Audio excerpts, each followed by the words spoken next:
Wrong question. Silly me.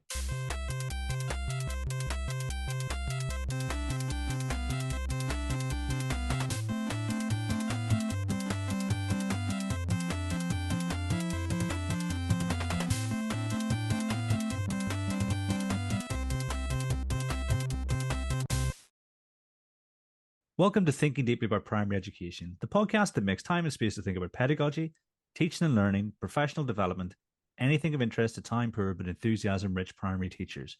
This week, I'm joined by Christopher Such. Hello again. And Neil Almond. Hello. And the working title for this episode is What If Everything You Knew About Teaching and Writing Was Wrong? But first, Chris, what you reading for?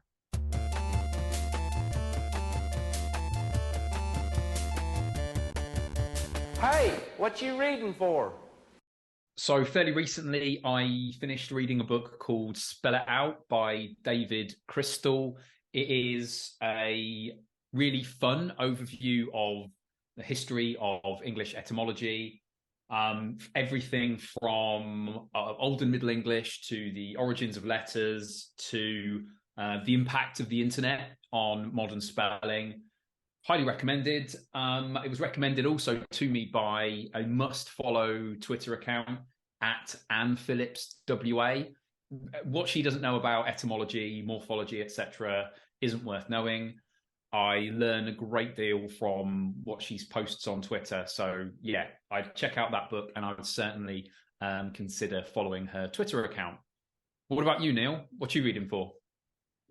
So I'm reading Children's Morphological Awareness. Can the use of apostrophes and capital letters be improved through intervention? And it's a thesis, so not necessarily a research paper by a lady called Jessica Evans. As we say, it's no secret now. We can talk about it.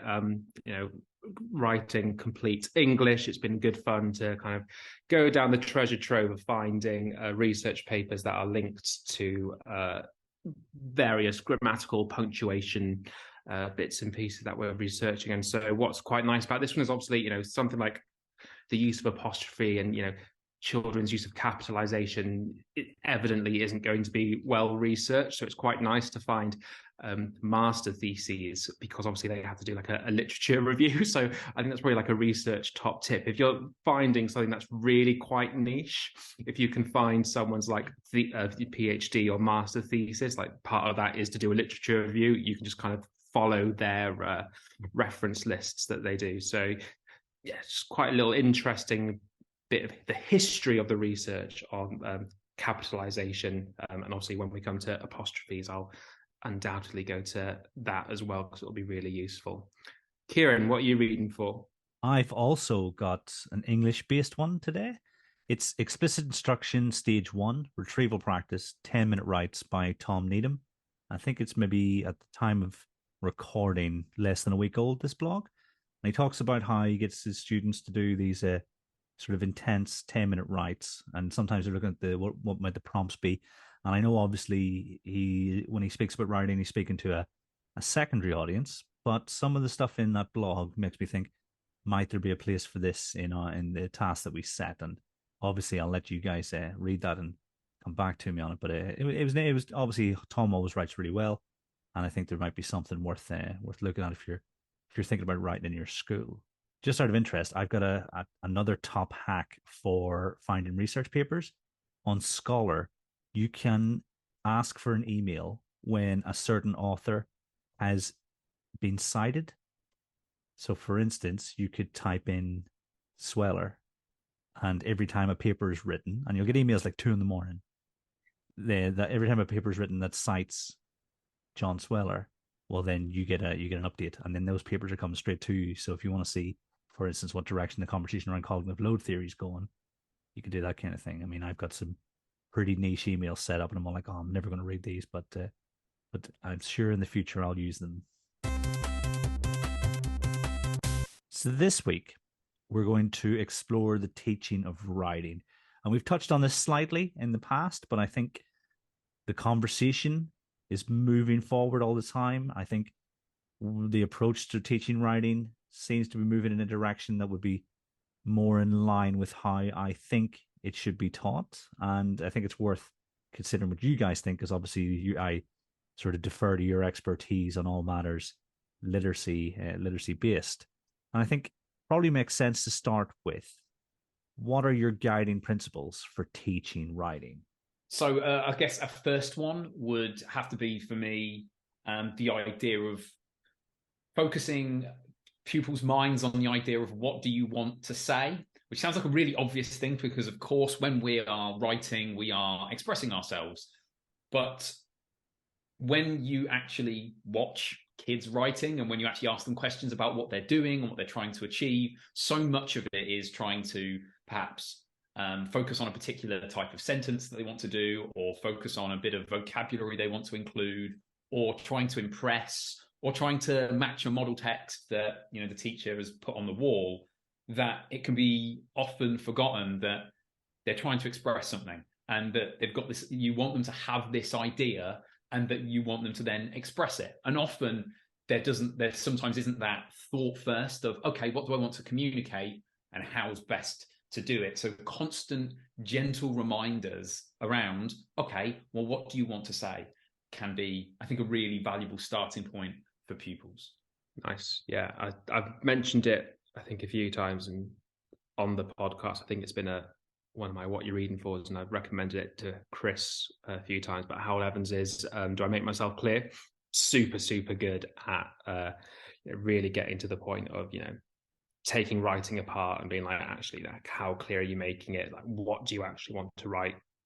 What's the purpose of this, and how successful are you being at that? And kind of, I think my first kind of principle like links to that, I think. And that's kind of almost like you would do with maths, and this idea of small steps, as we would do it in mathematics. I think you can definitely take the same approach to writing, and I think on the same instance, it's that idea you have to walk before you can run, and certainly our approach to our kind of writing curriculum, as it were, is definitely a walk before you can run approach, where we're going to focus, depending on what it is, predominantly at the sentence level of things, to actually make children be able to really think carefully about what they can write about, and to make sure that what they write is accurate, and they have technical mastery over those core basic elements where full stops, commas, and stuff like that, can drastically change the meaning of what someone's trying to communicate. And if they don't master that early on, then I'm sure we've all taught at the key stage 2 how the frustration we get when there's 10, 11-year-olds who still can't punctuate a basic sentence with a full stop. So definitely one of our guiding principles, that small steps approach, as you would do in maths, walk before you can run. Don't be scared to take time at that sentence level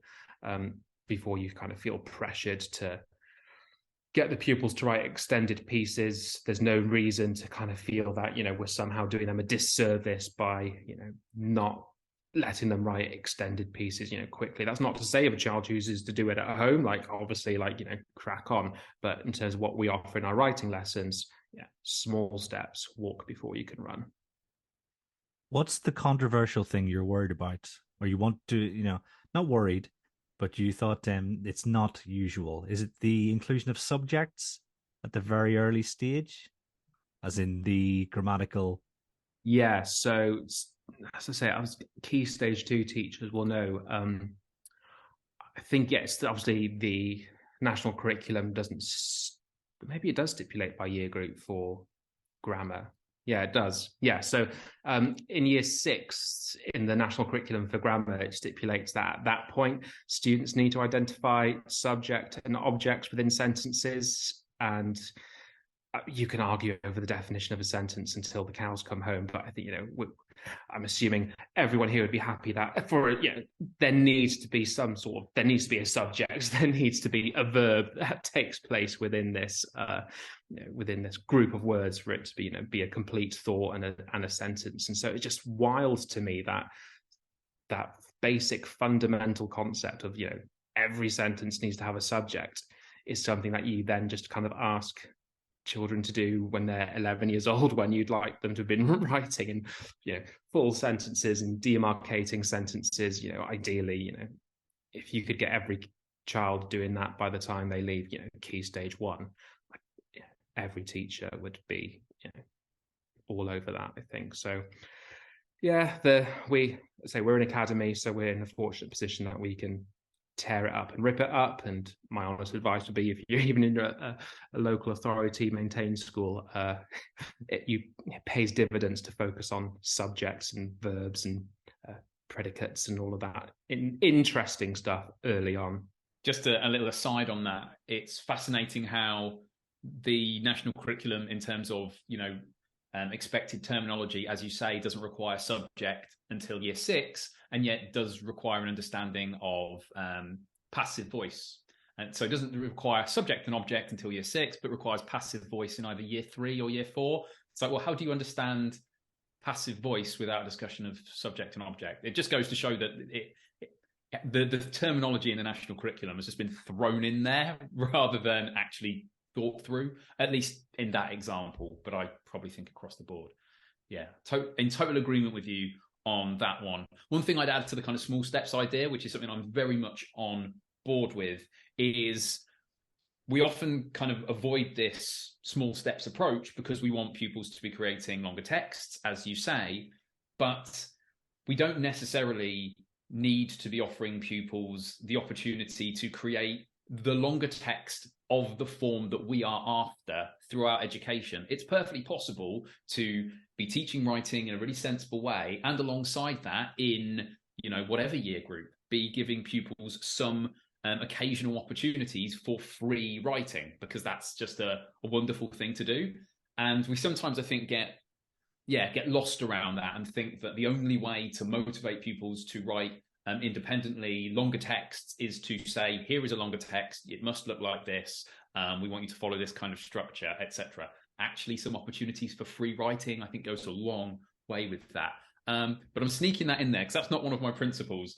Kind of like my next principle would be make reading back, be it on an individual sentence or a paragraph, make that a routine, make that a habit, because it takes ages to develop that habit with children. It doesn't happen in a few weeks. It doesn't happen in a half term. It takes, from my experience, a good few terms, or if not the whole academic year, before they are habitually reading back the sentence that they've wrote, or reading back the paragraph that they've written before they write the next thing, to make sure that it all fits together, that they are maintaining a sense of flow. So again, being persistent with this idea of, have you read that back? Does it say what you want it to say? Really focus on building that habit. I think if you achieve only one thing across a year with a group of writers, getting them to think about what they want to say and getting them to consistently read back as they're going, to check that the sentence does what it wants to do, or the paragraph does what they want it to do, then you're probably not going too far wrong. So that'd be my next principle. Just on the slide on that, I promise you this isn't a marketing episode at all for our writing curriculum, but as you may see kind of through a kind of roughly consistent sort of objective layout, we always ask pupils, before that we ask them to write independently, there's always rewriting sentences. So rewriting sentences that have already been done for them. And that might be things like sentence combining and things like that. So you've got like two main clauses, and you need to choose the right coordinating conjunction to put them together. So before they even write their own sentence, they have to read it. And then the next step after that is proofreading sentences. We'll throw in some tricky errors in there as well, before they actually then come to then be like, okay, now you can write your own sentences for the exact reasons as you said, Chris. Once a child's written something, the motivation that they have to then go and reread it and wanting to, it's that idea, the task is completed, so therefore I'm done, rather than does the task actually bring about what you've actually wanted them to do. So early days yet, but we kind of hope that structure brings about that kind of, it is metacognition, I get at the end of the day, isn't it? That kind of metacognitive awareness of that. And I think linked before that as well, this is kind of our kind of second guiding principle. It's just this idea of talk. The great thing about writing, what makes writing like so powerful and how it's different to speech, is that ability to take some time to think about it. And evidently you use different, structures of syntax to write what you want to do. And you can make yourself clear by spending that time to think about the position of words and how you structure those words, and within those words within phrases, and those words within sentences, and all of that kind of thing. And not having to do what we're doing right now, which is we've got to have some notes, but I haven't written these answers down, far from it. And as we all know, when you have time to write something down, it's far more coherent. But obviously there are kind of things like that subordinate clause coming before the main clause. Naturally, humans tend not to speak like that, and so giving pupils that time to internalize that kind of almost like linguistic rhythm of what those sentences sound like, we think is also going to be really beneficial for pupils to be successful writers, because if they can talk it, they can write it. And obviously I heard the quote through Mary Meyer. I'm sure someone else knows where it comes from, but there's the idea that writing flows on a sea of talk, which I quite enjoy that that particular quote. But again, apologies, I can't remember who said it off the top of my head. Which seems like a good time for me to kind of throw in one final principle. And again, nicely, it links to something that you mentioned there about the writing curriculum that you're working on, which is the idea of, it kind of links to this idea of editing. I always taught editing quite poorly, I think. I'd get children to write a whole text, and then I'd say, okay, let's go back and change it. I do editing and revising, which is more about kind of content. And it'd all just get kind of thrown together, and it'd be this great big overwhelming task. And it was only when I broke it down and said, okay, putting aside the writing of a text that you have done, let's just look at what editing is, that I started to get somewhere, where I started to do lessons where we would say, okay, here's an idea, you've seen something on a screen, I want you to tell me what you saw. And so the pupils would then write a sentence, and then I would simply say, okay, wonderful, now write it a different way. It could be that the words are in a different order, it could be that you start with a conjunction, it could be that there's an adverb at the start, whatever it is, just find a different way to put those words together, and then write it again, and then see which one you prefer. And then we do that 2 or 3 or 4 times. And this habit of recognizing that, sentences are there to be played with, paragraphs are there to be played with, and that at heart, editing is looking at a sentence and going, is there a way to do this that I prefer? I think you can build up that habit out away from, the kind of more cumbersome, more mentally taxing challenge of editing when you've got a whole text surrounding it. So my third principle would be, again, build habits around editing, but do that away from whole texts sometimes, so pupils get in the habit of having a go at improving an individual sentence. The last thing to say that's nice about that is, I think if you do that away from a text, it kind of takes the pressure off a little bit. If that's the first line they've written in a story, and there's another 50 sentences that come after that, and you ask them to kind of think about another way to write that sentence, and you're doing that from the get-go, they can start to think, well, do I have to do this with every sentence? How does this work? Whereas if you break that down, you're looking at kind of one sentence at a time, maybe something that isn't connected to something wider. It just takes the pressure off a little bit and allows them to play with the sentences in a freer way. And you can do that, of course, not just with sentences, but collections of sentences, paragraphs, etc. So that would be my third and final principle of the few that I'm going with now.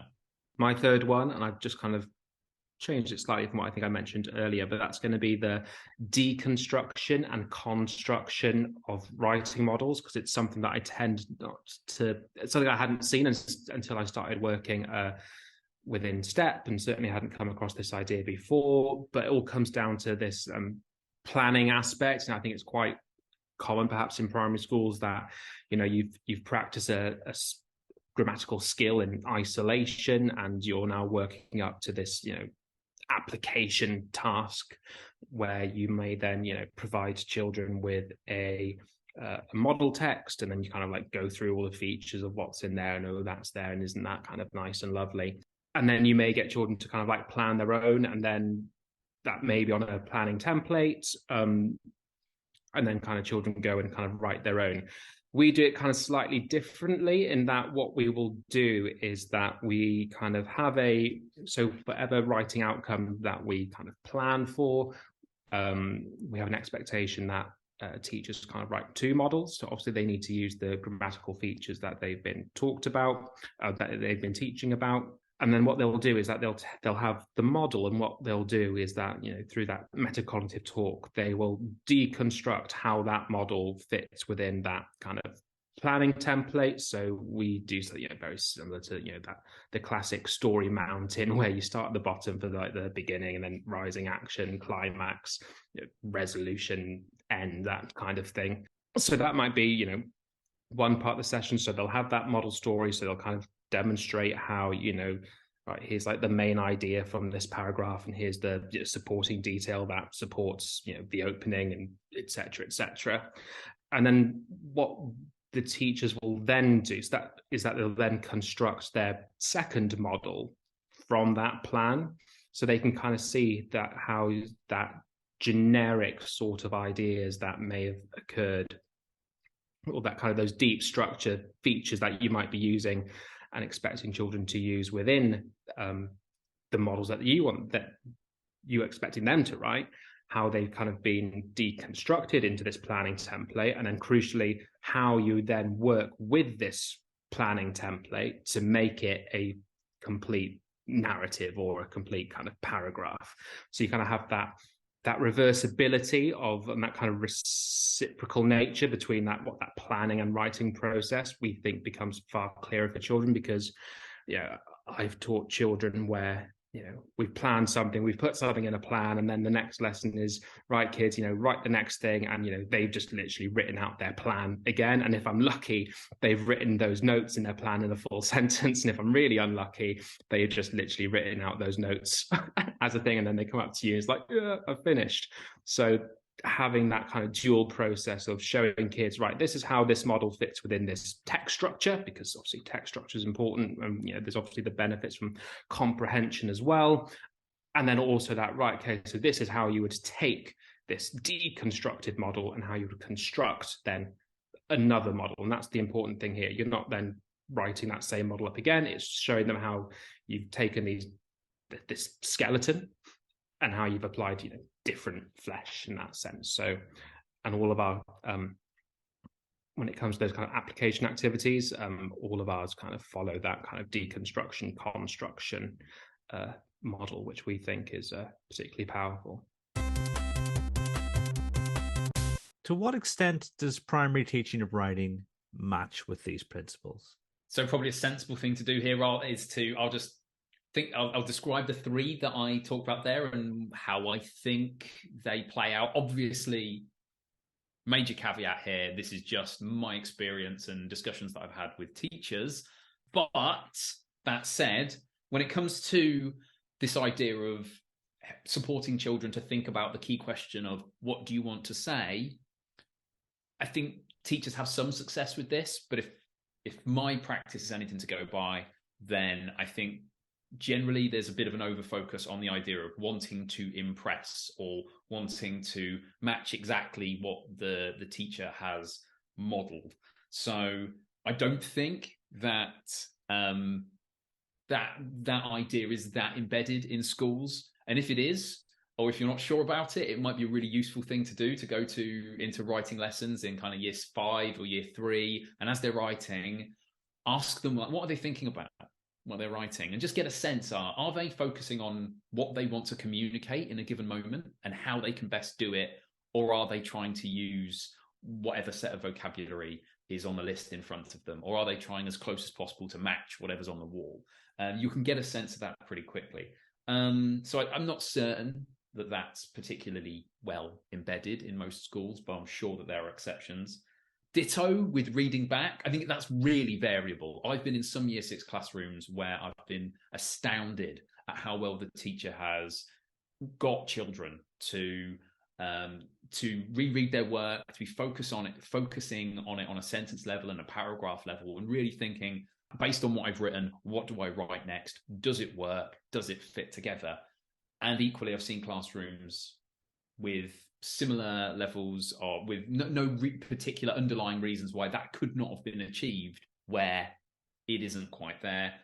In terms of the idea of taking a sentence, writing it in different ways, and the value of that, I've only seen that in one classroom other than mine, and that's the classroom that I stole it from. So, I don't know. I don't think that might be, on some level, the idea of rewriting sentences, if we think about the kind of writing revolution style tasks that I think Neil alluded to earlier, I think that kind of stuff is about, and it's increasingly about. But the idea of, say, here's a sentence, express it in a different way. Think about what we've learned, express it in a different way. Brilliant. Now express it in a third way. Now express it in a fourth way. Which one do you like best and why? Which one gets as close as you possibly can to the meaning, and if you will, like the spirit of what you wanted to communicate there. So yeah, I don't know how common that is, frankly. Probably not as common as I'd like. Definitely one I think I'll be stealing and using, that idea. It's hard to know. Twitter is such a, 5% of all teachers?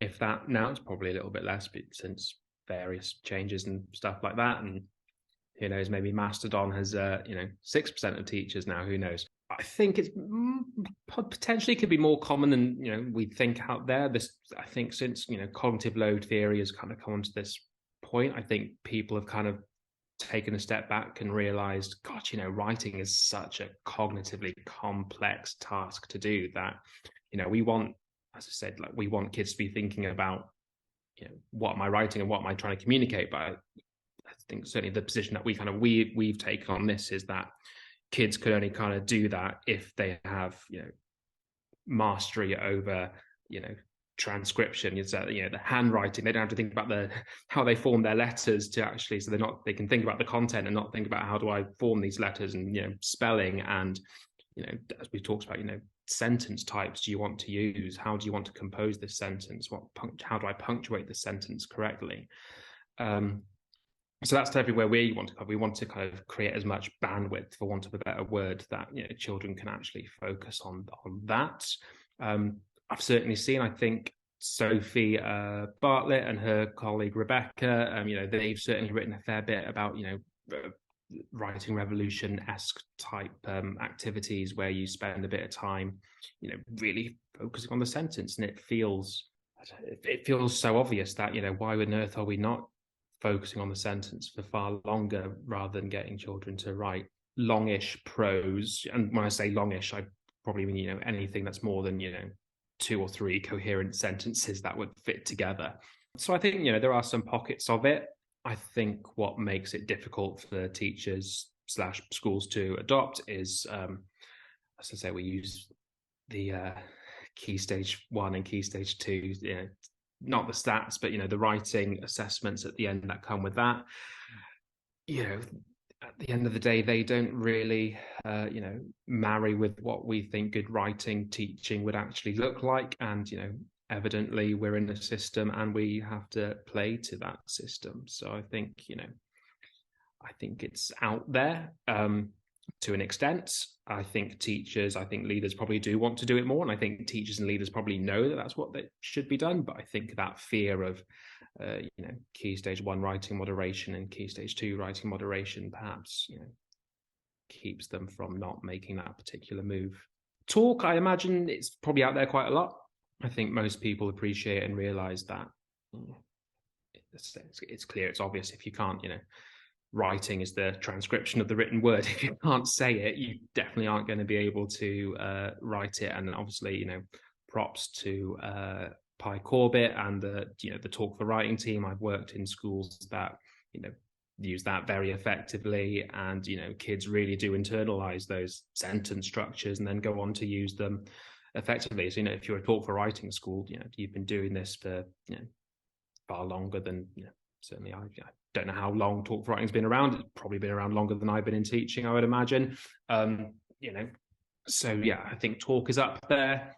Again, based on my personal knowledge of schools and how they teach writing, this idea of like, deconstructing and constructing these models. It's something that only I've ever seen done and within our STEP schools. But again, that is not to say that someone out there also hasn't had that idea of, gosh, yeah, children really struggle to take their planning and write a narrative, or write a piece. Maybe if we show them how we take it from the planning to that, I'm sure. I'm thinking, in that book by Rob Smith, modeling it, great writing, I think it is. I haven't read it, but I'm no doubt that in there he probably mentioned something of that. So hard to know. I think many teachers would want to. I think what Chris and I have said is wouldn't necessarily go against any other people's principles of how to do it. I think teachers would quite happily teach from these principles. If Chris and I were, don't want to say fortunate enough to be asked to rewrite the writing curriculum for the national curriculum, I think we'd both be quite weary of that task and the pushback that might come from that. But I would imagine most teachers would be happy to kind of go from these principles. Yeah, I think we'd both admit immediately that there would be many other people far more qualified to do that than us, but we'd like to contribute. Don't get us wrong. On your point there, I think what you said there about the kind of deconstruction and then reconstruction, I think the reconstruction part of it, so here's a plan, it matches the text you're going to do, how do I create a model text from that? I think that's really common, but I think the reverse is really rare. I think that's the kind of I've very rarely have I seen schools go, here's my model text, let me show you how I turned that almost into a plan.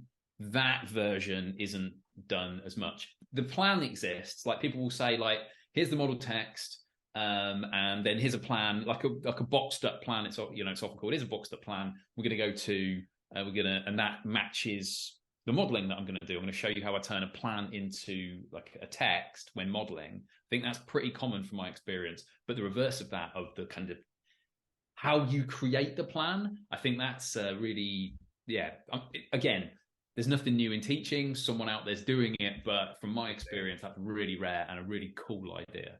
I mean, one of the things that stands out to me, and I don't know, I can't remember if we mentioned this last time, but I reckon most writing curricula are based around when are we teaching newspapers, when are we teaching instruction texts, and that kind of thing. Despite next year being the 10th anniversary of the national curriculum, and every time I see text types coming up, I'm thinking, this is the cart leading the horse, and like as you guys describe it, is a much more effective and efficient way of making proficient writers, I think. So I think to what extent does primary teaching match these principles? I was a bit reticent to call this episode "What If Everything You Knew About Teaching Writing Was Wrong," because I might be offending tons of people who have to live, this is their lived experience every day, and whether they want it or not. So there's no malice intended there, but I think, life would be easier for teachers and more productive for pupils if, the guardian principles you guys are mentioning were at the heart. So should we be able to write a new national curriculum, I'll take the maths, you guys can sort the English. And then we can employ a fourth person just to answer all the hate mail. What role does modeling play in the teaching of writing? Because you alluded to at the very start of your answer to that last question, Chris. And what advice would you give in this area? So modeling is obviously at the heart of good writing teaching. Both the creation of a model in advance that you can pick apart, but also live modeling where you're talking through your thought processes. So you're teaching these, to use Neil's expression, these like metacognitive aspects of writing, these strategies that we're employing as we're going along. Things like, I've written a sentence. Oh, hang on a minute. Does that say what I want it to say? Does this lead where I want it to lead? Oh, actually, I've missed out a word there. Let me pop it in. That kind of stuff. So modeling obviously plays a central role in what we're doing. Kind of a slightly controversial point that I would make is that I think that we don't use enough models in my experience. Like in the last couple of years of teaching in Key Stage 2, because I moved down to Key Stage 1 after that, I worked with a group of kids who were struggling fairly significant with writing, and I had the freedom to experiment with stuff a bit more. And one of the things I experimented with was, well, if we are writing a short story and we want it to be, or let's say a story introduction, and the key thing we want it to be haunting in some way. We want it to be like a haunting description of setting, but I don't want them just to copy what I did.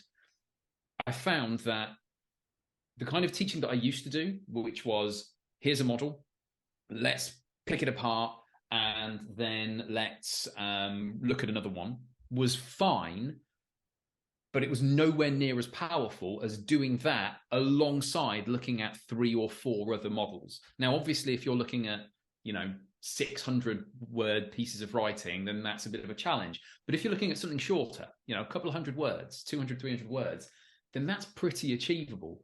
And I came to the conclusion, I think, that we overestimate our ability to explain and to show, using just 1 or 2 texts, what the features and the key ideas of a text type are, or not just a text type, but the kind of feel, the kind of sentences, the kind of nuances that you want to get across. I think we overestimate our ability to explain that, and I think we underestimate pupils' ability to pattern spot if you show enough of them.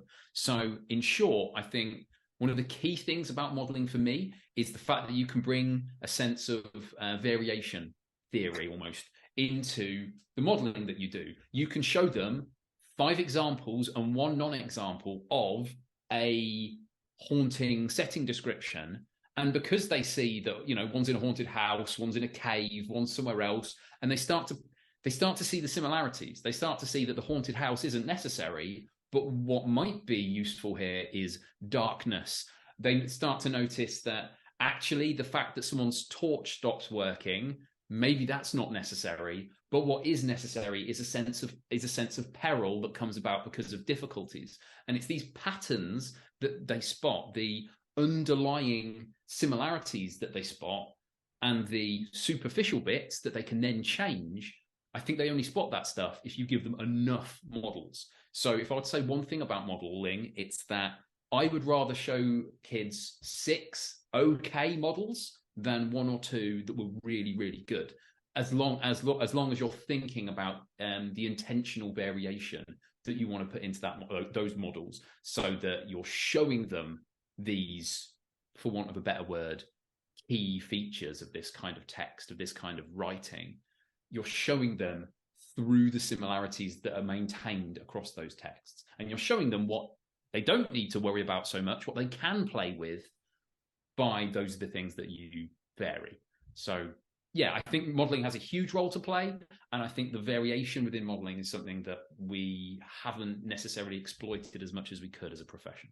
Chris has stolen my answer. I was just going through all the way, just variation theory, isn't it? It's just so much sense. You need to throw lots at them. And obviously you need to, have those have different models on that continuum of, those boundary conditions of, when it just is, when it, is getting too far, everything in between, and obviously when it's not, and showing children what those look like. And that doesn't mean to say, obviously, that they need to pick apart every single one. You might just kind of focus on picking apart one of those in detail, but, you might then, that's where you want to be as primary school teachers. We're lucky, your reading lesson for that day might just be, right, let's read these 3 or 4 different model texts and of, say in this case, haunted houses, whatever it might be, cause that's what the children know, that's what they're going to focus on. And I think that comparative nature of, this is what, I can't remember what is it? It's like waggle and wabble, like what a good one looks like and what a bad one looks like, and you can almost kind of put those into a Venn diagram and then go and tease out, okay, what's the good one got that only makes it, really excellent? What's the bad one got in it that really just makes it bad? But, that crucial part is that overlap, what do they both actually have that is, quite, important in this? So definitely, model as much as you can. Again, that metacognitive thought processing is so important. And I think, the elephant in the room there is the behavior aspect. Kids need to be able to sit and watch and listen for a good, extended amount of time while you go through that process. If children aren't at that point yet, you modeling a little bit whilst, and trying to be metacognitive and that, oh, is there a thing there? And, oh, maybe I should put another word in there. And they can only hold attention for 2 minutes. You're not going to get what you need. So I can appreciate in some schools that is, particularly difficult. But it's well worth working out, because I think, we know metacognition is important. I think we downplay the fact that for that to happen, particularly in writing, there's a whole host of, prerequisites that need to be done. I would also kind of say it is important. I'm not a gifted writer. I can't just turn up to a lesson and create like a model text out of thin air. I need to actually pre-plan that within an inch of its life, to the point where I'll unashamedly kind of, have the model in my hand, and I'll either, if I can, write it place it somewhere where only I can see it, or, not afraid to hold it in my hand to make sure, what I want to write is accurate. So that pre-planning of the models is super important. And I'm not saying that there aren't people out there who can't do it, but I definitely need to, because I think with models, as with kind of most things, they need to be at that point where they're just out of reach. So, you've got to think really carefully, I think, about the vocabulary that you're using. Is it actually appropriate for, year 2, year 3, year 4, year 5 children? The sentence structures. If I haven't taught children that you can write a subordinate clause first and then followed by a main clause, if I haven't taught that yet, I am not going to show that in my model. I'm only going to show them the things that I know that they can do, and the things that we've kind of, been working on. And I think, you've got elements of the curse of expert there, curse of knowledge. It's really hard to write things that a 1-year-old might actually write. And that's where things like, if you do have no more marking, which some of our schools do, some of our schools don't. Those like packs that they send out at the end of each like national judgment, where it's like, here's the top 10%, the middle 10%, and the lowest 10%. Nationally, that kind of gives you a useful range of a useful guide for yourself. No, okay, this is roughly what children are capable of at different points. So, if I may, just building on a couple of things you said there, I think one of the things about showing loads of models is that I would literally just show loads of models. I think the process, that kind of metacognitive, I'm writing it, I think I'd probably just do once or twice, like maximum. So in other words, if you want to make sure that people see a lot of different models for the kind of variation purposes that we've described before, don't be afraid just to read those models, to show them and read them, and then talk about them without necessarily kind of creating them on the spot. And even then, if you've got a class where you think, I do want to do some live modeling of text, but this is going to take me 30 minutes to write, and I'm not sure that we're at a stage where they can sit and watch and explore and listen to me kind of talk about it, and we can ask questions and have back and forth. I'm just not sure they're quite ready for that. Don't be afraid to go all Blue Peter and have one you prepared earlier. I know I'm going to model the first 3 sentences, and then at this point, I'm going to click on whatever on my interactive whiteboard and says, and here's the rest of it, and the 3 sentences magically that I've already written, because as Neil says, you got often, if not always, you'll have something prepared in advance. So yeah, don't be afraid to live model none of it or some of it, or if circumstances allow and it seems profitable, all of it. And as Neil says, I think the challenge is not pitching too high. The temptation to just write something really, really to the level that you think you are capable of as an adult, that is tempting, obviously. But if you are teaching a year 3 class, you need to know what is a little bit better than they are currently capable of. And that's where you want your writing to be, while still, and it's a tricky balance, because even though you want in certain ways it to be just above, you also want it to be, flawless when it comes to sentence structure, grammar, this sort of thing. You don't want the kind of punctuation errors that you're likely to see in a year 4 or a year 5 piece of writing. So in some ways this is a grown-up piece of writing, but in other ways, in terms of sentence complexity, vocabulary choices, there you're more likely to be pitching it just, somewhat above. The last thing I'd say in terms of modeling practicalities is, again, it goes back to this idea of doing lots of models. Don't be afraid to spread this across days. So one of the reasons why I ended up with this, approach where I had lots of different models for the same kind of text was that I had the usual timetable. It was an hour long, and I wanted to look at different bits relating to sentence construction, and I didn't want to do that stuff for a whole hour because for practical reasons and reasons relating to attention span and motivation. So I would spend a relatively, like a small chunk of the lesson, maybe a third or a half of the lesson, looking at a model, and then go, okay, so that's what we're learning about this week. Now let's move on to our sentence construction bit that looked a bit like the 3rd and the 7th sentence that you saw in that model. And then I do that the next day and the next day. So not being afraid to kind of distribute the practice over a week or 2 weeks, distribute their experiences of these models over a period of time. That's going to sound a bit unlikely to some teachers who are still in the frame of mind of, in this lesson today, we are doing this LO and that LO only. And then the next day we're doing a different LO. And then the day after that. But, I just think it's a really valuable way of going about things. With variation theory, obviously there are certain criteria that need to be met to get the value, or so the literature would suggest. For instance, avoiding the transience effect.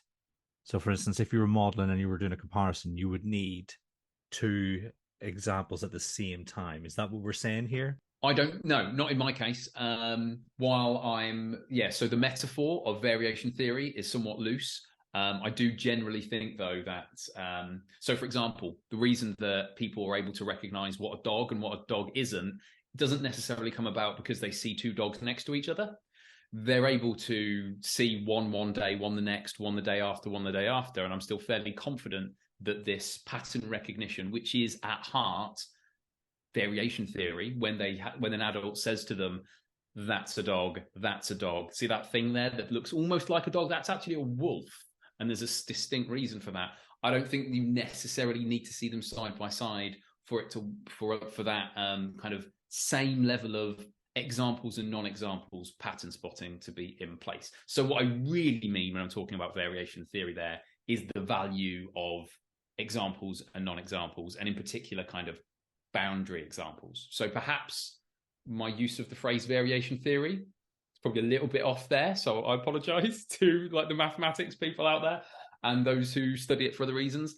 But yeah, it's effectively that. It's more about, for those people who know about Elliot Morgan's discussion and some of his previous CPD on prototype theory and birdie bird and that kind of stuff, where he's talking about what makes a bird, it's that stuff. It's examples and non-examples and boundary cases and the value of those and how the value of those accumulates. And if there's just a couple of them, it's much more difficult to spot the similarities and differences between what is effectively one group, one concept that you're trying to convey. Which is to say, obviously, that you can do what Kieran has suggested, and I have done, particularly with the 2 kind of models at either end of the spectrum of, a non-example and what makes a really good one, and then, put those together, Venn diagram them and kind of, draw that out. But yeah, perhaps maybe statistical learning is might have been a better metaphor for what we were kind of saying, Chris, than variation theory. They just pick up those statistical patterns of I can see this, I can see this, I can see this. And then that kind of forms an idea, a concept, a schema of obviously not what a dog is, but what makes an effective spooky setting description. I mean, I don't think it devalues what you're saying at all, Chris. I just wanted to make sure I understood, and so that anyone else listening with less experience might understand. But I think, what you say is really clear. and I could definitely see the value. I don't think we'll have any letters coming in from the variation community, largely because they don't have my address. So good luck. They have our Twitter handles. Oh yeah. Oh, well, as if anyone could see any tweets these days. I keep saying the most ridiculous things. Which variation theory are we talking about? Are we talking about Merton's here, or are we talking about Goo's variation? So, they can decide that. Yeah, let's not go there. I mean, we haven't done an episode on variation theory, have we? Probably never will.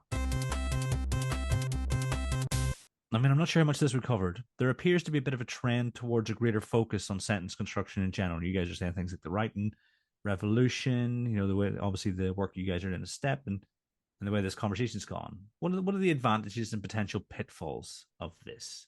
I think, obviously, the advantage is that, I think I mentioned it before, that halcyon dream of an upper key stage 2 teacher not having a year 6 child who still can't do,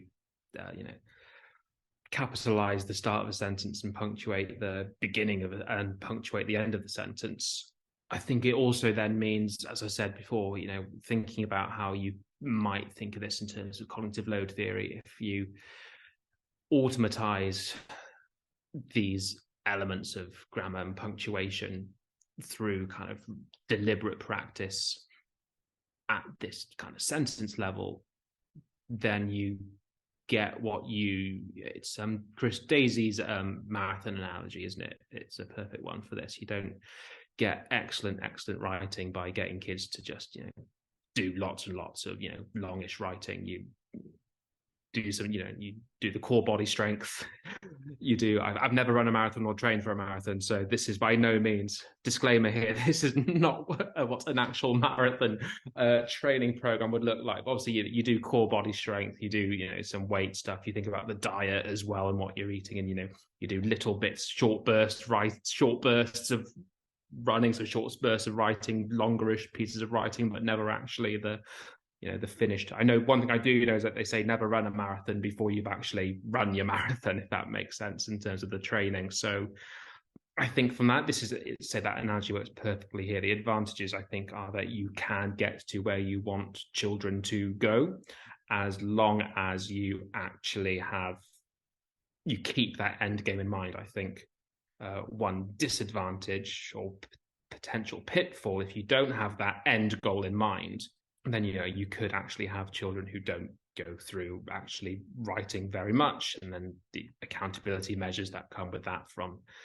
writing moderation. Unfortunately, there does seem to still be an idea of it's not explicit, but kind of assumption that if you're just demonstrating a couple of paragraphs for your evidence, a moderator may go to you and say, yeah, but is that really sustained writing? Because there's that phrase there, isn't there? Sustained. And sustained means something different to loads of different people. So I guess kind of just wrapping up that, because I feel like I haven't explained that very well. The advantages are that it gets you where you actually want to go, this idea of actually deliberate practice to provide pupils with that cognitive capacity to think about what it is that they want to write and how they want to write it, which is obviously what we want and what we want writers to be. A potential pitfall, obviously, keep your eye on that end game. You are expecting them to run marathons, so you need to let them run the marathon. If you only keep them on the training program, that's not going to be helpful. Yeah, I'd largely echo lots of that. I think there are bits aside from that as well. So one of the things when I talk about this idea of focusing on sentence level or paragraph level, but particularly the sentence level, is people saying, what about expression? What about creativity? And the thing that I kind of want to say back is that, well, the unit of expression is not the text. Not always. It can be. That's one way of expressing yourself with an entire text. But the unit of expression can be a sentence. The unit of expression can be a phrase. It can be a short paragraph.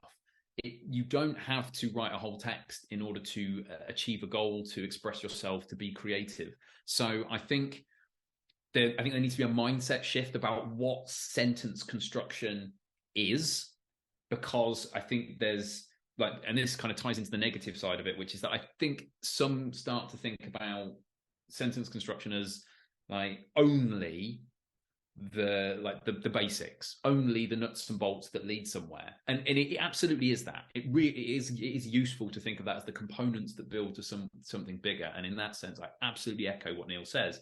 I'd also kind of just add on to that, and I know this is something Neil thinks as well because we've had this discussion before, but as well, there is, writing is the construction of the sentence as much as it's the construction of the whole text. So yeah, like the expert writers, they are still agonizing over sentences. They're still writing on the level of sentence by sentence by sentence. It's not that they're so expert now that they're just thinking about what the chapter's going to look like and how the plot's going to develop. No, 90% of what they're doing is still on the sentence level. So we need to rethink how we teach writing around the construction of sentences, not just as a preparation for something larger, but because that's what writing is. Because the unit of expression isn't only the text. The sentence really is, in and of itself, a powerful unit of expression. And yeah, that's something I firmly believe. I think I managed to get the letter P at the start of 11 consecutive words in thinking deeply about primary mathematics. That's the kind of level I'm thinking when I'm writing a text. How long can this alliteration be? obviously BoJack Horseman, and they have quite sort of sharp bursts of this alliteration that will last for maybe upwards of 30 seconds. And I'm thinking, oh, God, how can I recreate this? But if I had my time again, I would definitely be thinking along the lines of the sentence. And I suppose I've got quite a large piece of writing to do over the next 2.5 years. So perhaps it's come at the right time, this lesson, because the person I used to be, or the writer I used to be, and the writer I am today has definitely changed from meeting and talking to you guys. Yeah, I mean, if you take the first letter of every paragraph in my book, they make an anagram, which altogether is an anti-thinking deeply about primary education screed. I was angry with you at the time. I can't remember why. But yeah, so just a lovely little Easter egg for people interested. That's okay, because if you read my book backwards, you don't want to know what it says about you, Chris. Oh, I know. A bit left out now. Don't worry, Neil. Whenever your curriculum book comes out, I'll put messages in it too whenever I'm doing the proofing. Oh yeah, Neil Almond is the only non-education researcher that's in my index, and if you'll notice that it's page 666, despite the fact that the book only has 192 pages. So yeah, Mr. I'm not a good writer, but has probably the most successful blog out of all three of us here today. Not that my blog was ever in the same league as you two. There's tons to think about there, particularly on a classroom level and on a subject leadership level, and even perhaps from a school leadership level. I think if you're thinking deeply about your approach to writing, there's tons to take away there, even if you don't want to change everything overnight. Some of those guiding principles could be really helpful in the short term. All that's left to do is say thank you very much for joining me. Thank you very much, Chris. Always a pleasure. Thank you, Neil. Loved it. Thank you so much. And to everyone at home, until next time, thanks for listening.